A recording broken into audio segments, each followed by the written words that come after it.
Hello, and welcome to Rehab and Recovery with Dr. Miles Sandoval. I am Dr. Miles Sandoval. I'm a physical therapist specializing in online recovery coaching and meal support to support my clients on the journey to recovery from eating disorders and other addictions. In today's video, I want to talk about the relationship between pain and addiction, specifically how pain is not the cause of addiction. And the reason I wanted to post this video now is because for some of us, the holiday season can be a time of high stress, a time of high pain, whether emotional or physical. All forms of pain are valid. But if we look at the true relationship between pain and addiction, I find it to be a little more encouraging and actually a little more empowering to someone who might be going through a time of high stress or a time of high pain. For better or worse, at any given time, there are many people going through periods of high stress, going through high levels of pain, whether physical or emotional. But only some of these people go on to develop addictive behaviors. So that in and of itself shows us that pain does not cause addiction 100% of the time. But if it's not the pain that caused the addiction,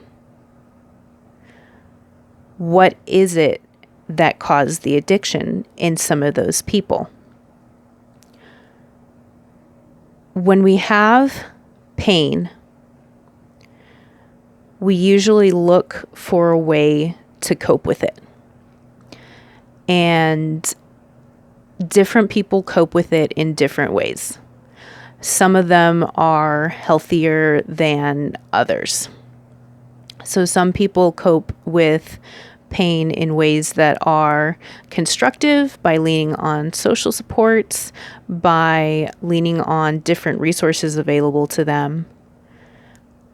Some people lean on addictive behaviors, and some people lean on other behaviors that may not be healthy, but are also not addiction, such as dissociation or the feeling of being disconnected from your body.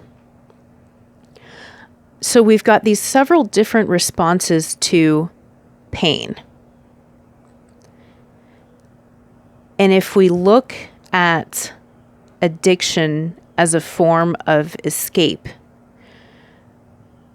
we see that it's not the pain that caused the addiction, but instead the belief that the pain could not be tolerated that caused the addictive behaviors.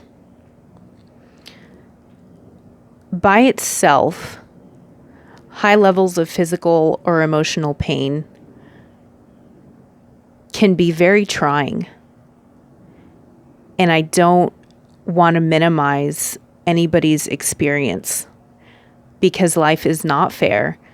And some of us are challenged with more pain or more stress than others. But we all have these different resources available to us to cope with the pain. And if we're able to sit in it and use our positive resources to cope, we learn that we can tolerate it. Even if we're not sure that we can, even if it's an incredibly aversive experience at the time, on the other side, we learn that we can tolerate it. But if we fall into addictive behaviors early, we always escape the pain before we learn that we can, in fact, tolerate it. So it becomes more like the monster in a horror movie that we never see. And we just see shadows and get glimpses. And when we never see the monster in the horror movie, somehow it's always scarier that way, right?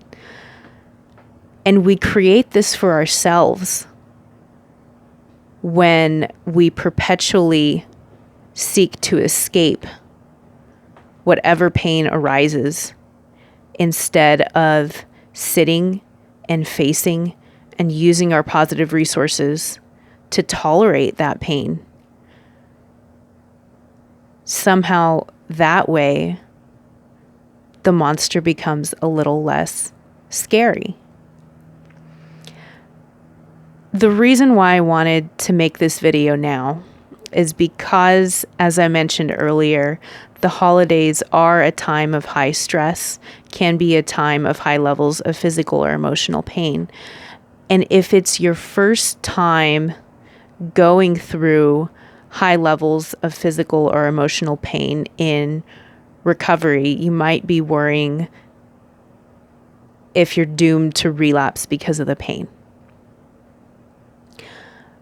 But now that you have the positive resources to sit and tolerate your pain, you don't have to run to the pressure release valve anymore. And you get to join that group of people that uses positive resources to tolerate their pain rather than sticking with the belief that pain cannot be tolerated. And for those of you who may still be in active addiction, I don't want to minimize the level of your stress or the level of your pain. But maybe you can consider the next time you find high levels of stress or high levels of pain in your life, maybe you can consider experimenting with different resources in your life that can give you a little extra support during that time. Happy holidays, everyone. Thank you so much for watching. And please like, subscribe, and share with someone who may need a little extra help during the holiday season. I'll talk to you all again very soon.